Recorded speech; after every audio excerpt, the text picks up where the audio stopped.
20 yoshli qizi garderobida qanaqa zonalar bo'lishi kerak? Birinchisi, uzun va qisqa ko'ylaklar uchun alohida balandlik bo'lishi. Shunda kiyimlar bukilib qolmaydi va tartibli turadi. Ikkinchisi, soat, atir, sumkalar uchun joy. Bu qizlarning eng sevimli joyi.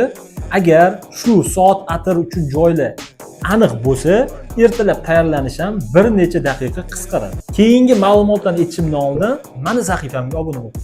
Uchinchisi, shimlar uchun. Shim va yubkalar uchun maxsus ilgichlar bo'lishi kerak. Bittada shu kiyimni topish ancha oson bo'ladi. To'rtinchisi, kamar va boshqa detallar uchun.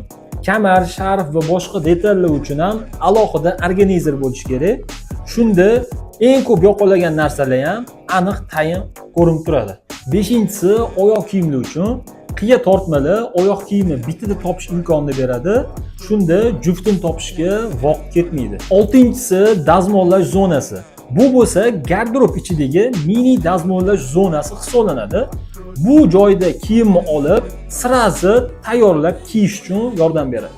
Endi shu videoni adajoningizga jo'natib qo'ying. Uy proyektini qilayotganda qo'shib ketadilar.